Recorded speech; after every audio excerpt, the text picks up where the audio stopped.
Hi friends, welcome to Kavitha's kitchen. இன்னைக்கு நம்ம கிச்சன்ல ஒரு ஸ்வீட் ரெசிபியா கேரட் அல்வா தான் செய்ய போறோம்.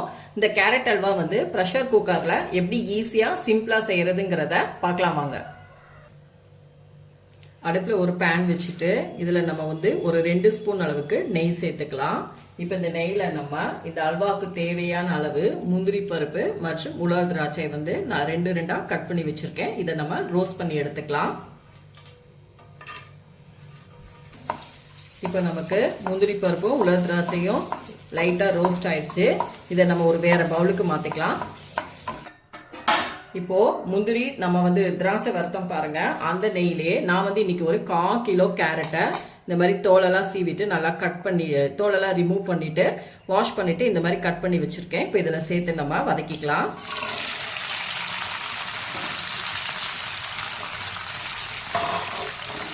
நெய்யில் நல்லா நம்ம வதக்கிக்கிறணும். அப்போ தான் அந்த பச்சை ஸ்மெல் இருக்காது. அதுவும் இல்லாமல் டேஸ்ட்டும் சூப்பராக இருக்கும். நல்லா அடுப்பை லோ ஃப்ளேமில் வச்சுட்டு இந்த கேரட் வந்து ஓரளவுக்கு வேகிற அளவுக்கு நம்ம இதை நல்லா குக் பண்ணி எடுத்துக்கிறணும்.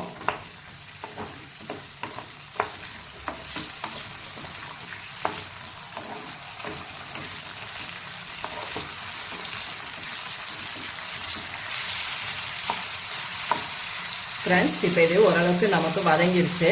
இதை நம்ம ப்ரெஷர் குக்கருக்கு மாற்றிக்கலாம். இப்போ நம்ம கேரட்டை வந்து குக்கருக்கு மாற்றியாச்சு. இப்போ இதில் நம்ம பால் வந்து நான் 1/4 கிலோ வந்து கேரட் எடுத்திருந்தேன். ஸோ 200 மில்லி பால் இதில் சேர்த்துருக்கேன். இது அப்படியே இதிலே நல்லா வேகணும் நமக்கு. இப்போ இதிலே நம்ம ஏலக்காய் தூள் சேர்த்துக்கலாம். நான் வந்து ஒரு 1/2 டீஸ்பூன் அளவுக்கு ஏலக்காய் தூள் சேர்த்துருக்கேன். இது எல்லாத்தையும் நல்லா மிக்ஸ் பண்ணிக்கோங்க. மிக்ஸ் பண்ணிட்டு குக்கர்ல 4லேருந்து 5 விசில் நல்லா வேக வச்சு நம்ம எடுத்துட்டு வந்துடலாம். ஃப்ரெண்ட்ஸ், மூடி எடுத்து பார்த்துட்டேன். பாருங்க, நமக்கு பால் எல்லாம் நல்லா வத்திட்டு இந்த மாதிரி நமக்கு கெட்டியாச்சு. இதை இன்னும் கொஞ்சம் நம்ம நல்லா ஸ்மாஷ் பண்ணிக்கலாம். இந்த மாதிரி ஒரு ஸ்மாஷர் வச்சுட்டு நல்லா நீங்கள் நல்லா இந்த மாதிரி குழைவாக்கிக்கோங்க.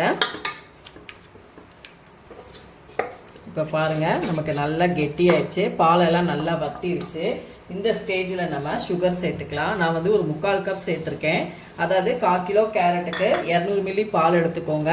ஜீனி வந்து ஒரு 3/4 கப்பில் வந்து நீங்கள் அளந்துக்கோங்க. சுகர் உங்களுக்கு எவ்வளோ வேணுமோ அந்த அளவுக்கு நீங்கள் கூட குறைய பேலன்ஸ் பண்ணிக்கலாம்.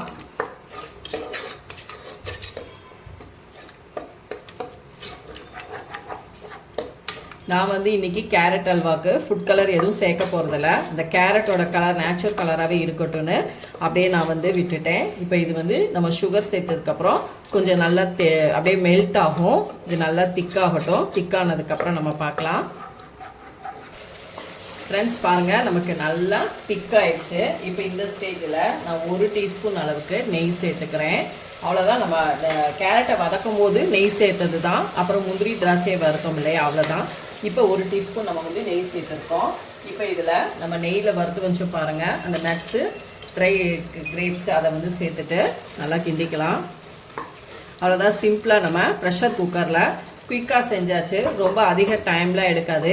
வீட்டில் கேரட் இருந்தால் இந்த மாதிரி நல்லா ஹெல்த்தியாக நீங்கள் குழந்தைங்களுக்கு செஞ்சு கொடுக்கலாம். நீங்கள் இந்த ஒயிட் சுகருக்கு பதிலாக நாட்டு சக்கரை சேர்க்கலாமான்னு கேட்பீங்க. கண்டிப்பாக டேஸ்ட் வந்து டிஃபர் ஆகும். கண்டிப்பாக நம்ம வந்து உங்களுக்கு ஹெல்த்தியாக வேணும் அப்படின்னு நீங்கள் நினச்சிங்கன்னா நீங்கள் வந்து சக்கரை சேர்த்துக்கலாம். பட் டேஸ்ட் வந்து கொஞ்சம் டிஃப்ரெண்ட் ஆகும். இந்த டேஸ்ட் இருக்காது. ட்ரை பண்ணி பாருங்கள். அவ்வளோதான். நமக்கு ஜம்முன்னு ஒரு கேரட் அல்வா சூப்பராக ரெடி ஆச்சு. இப்போ பாருங்கள், எவ்வளோ சூப்பராக இருக்குது. நல்லா கலர்ஃபுல்லாக.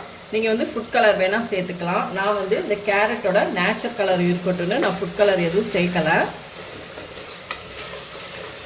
ப்ரெஷர் குக்கர்லேயே நம்ம குயிக்காக செஞ்சாச்சு. அவ்வளோதான். இப்போ நான் வந்து ஸ்டவ்வை ஆஃப் பண்ணிட்டேன். நமக்கு பர்ஃபெக்டான ஒரு குக்கர் அல்வா சூப்பராக ரெடி ஆயிடுச்சு. இப்போ இதை நம்ம வேறு பவுலுக்கு மாற்றிக்கலாம்.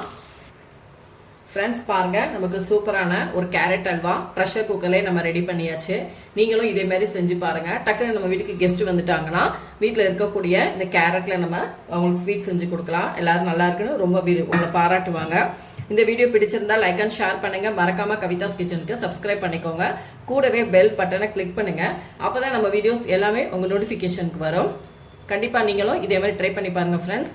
எவ்வளோ சூப்பராக இருக்குது, குழந்தைங்களுக்கு ரொம்ப பிடிக்கும். கேரட்டில் நீங்கள் இந்த மாதிரி சிம்பிளாக குக்கர்லேயே நீங்கள் செஞ்சு கொடுக்கலாம். அடுத்த வீடியோவில் உங்களை சந்திக்கிறேன். தேங்க்யூ.